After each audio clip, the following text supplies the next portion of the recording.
Assalamualaikum warahmatullahi wabarakatuh. Salam sejahtera untuk kita semua. Baik, di video ini kita akan membahas teori planned behavior ya. Jadi di video sebelumnya saya membahas tentang teori of reason action dari salah satu buku. Nah, di buku kedua ini Principles and Foundation of Health Promotion and Education, itu dia ada juga beberapa penjelasan tentang teori-teori perubahan perilaku. Nah, yang saya ambil untuk saya jelaskan kaitannya dengan video sebelumnya, yaitu adalah theory of planned behavior ya.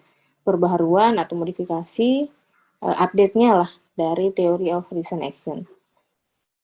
Jadi ini adalah bukunya, edisi kelima ya, dari beberapa penulis.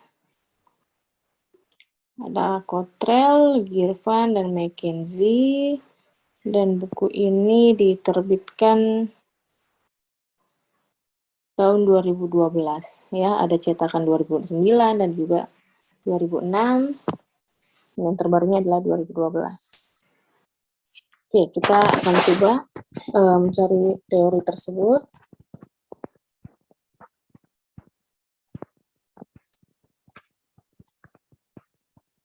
Nah, sebelah sini ya.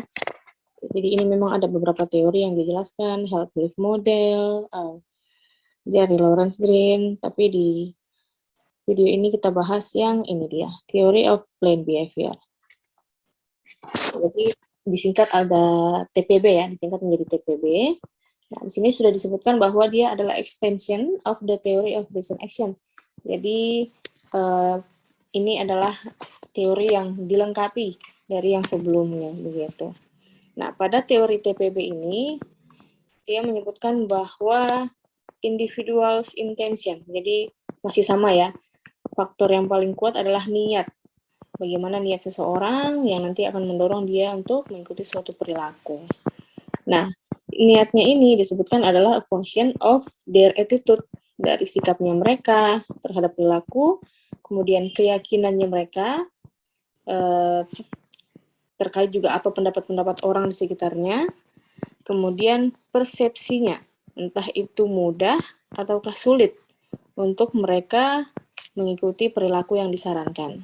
Jadi ada tambahan di sini ya, bukan hanya dari sikapnya, dari pemikirannya individu dan juga pemikiran orang di sekitarnya, tetapi ada persepsi kemampuannya mereka, apakah mereka mampu untuk melakukan atau tidak, sulit atau tidak untuk mereka terapkan, seperti itu. Jadi di sini disebutkan si intention atau niat itu merupakan indikasi untuk melihat kesiapan individu tersebut untuk melakukan suatu perilaku. Nah, niatnya ini merupakan anteseden dari behavior. Jadi dia adalah pendorong atau awal mula dari terjadinya perilaku. Jadi teori TPB ini, planned behavior ini menyebutkan bahwa seseorang itu dasar berperilakunya karena ada niatannya, ada intentionnya. Nah, di sini ada beberapa poin ya yang dijelaskan dan juga sudah disebutkan di teori reason action. Yang pertama, attitude ya, sikap terhadap perilakunya. Di sini dia contohkan tentang berhenti merokok kalau nggak salah ya. Ini ya, using the example of the use tobacco. Jadi yang pertama adalah attitude-nya, sikapnya dia. Kemudian think that others whom they value, believe. Jadi mereka juga mempertimbangkan apa pendapat-pendapat orang yang mereka percaya. Jadi bukan orang sembarangan, tetapi orang-orang yang didengarkan oleh si individu itu. Entah itu kerabatnya, keluarganya, mungkin orang tua, dan seterusnya. Yang mereka percaya. Ya, itu disebut dengan subjective norm. Kemudian, nah ini adalah skemanya. Nah, di sini ada juga si perceive ini, ya. Apakah mereka mampu atau tidak, disebut sebagai faktor perceive behavioral control. Nah, inilah yang di sebelah sini, kalau kita lihat skemanya, ini kan ada yang baru ya. Kalau di TRA, dia sebatas dua ini, ya, behavior belief yang menjurus ke sikapnya, normative belief yang menjadi subjektif normnya. Nah, ini tambahan di sebelah sini.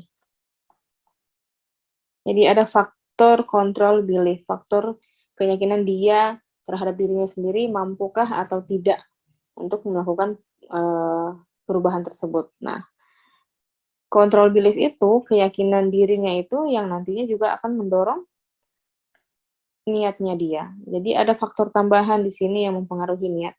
Bukan hanya dari sikapnya dia terhadap suatu perilaku, bukan hanya dari pendapat orang lain, tetapi ada juga pertimbangan-pertimbangan sejauh mana dia mampu.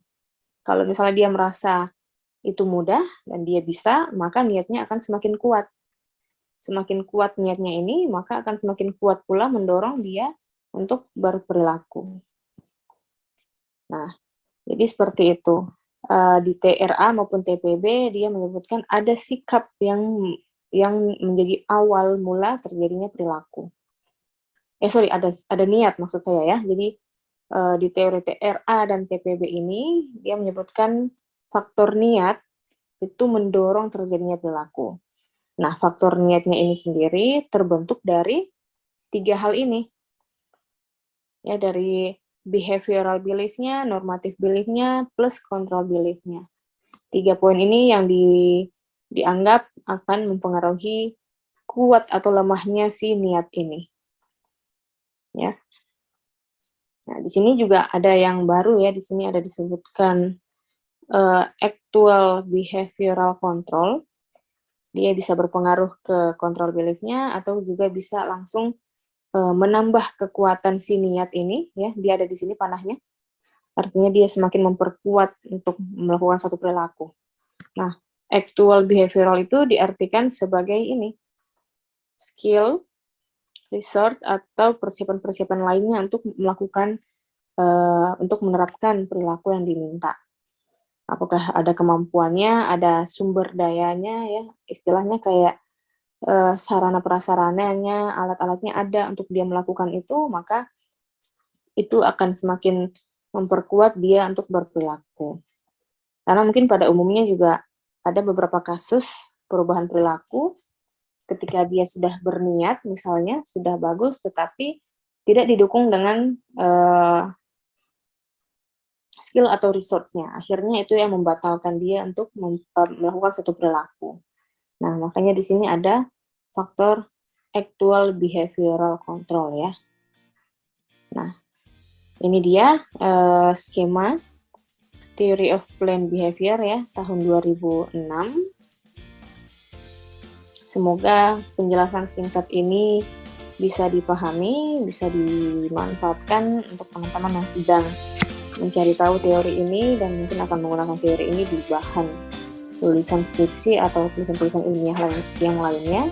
Sekali lagi semoga bermanfaat, kurang dan lebihnya mohon dimaafkan. Wassalamualaikum warahmatullahi wabarakatuh. Salam sehat untuk kita semua.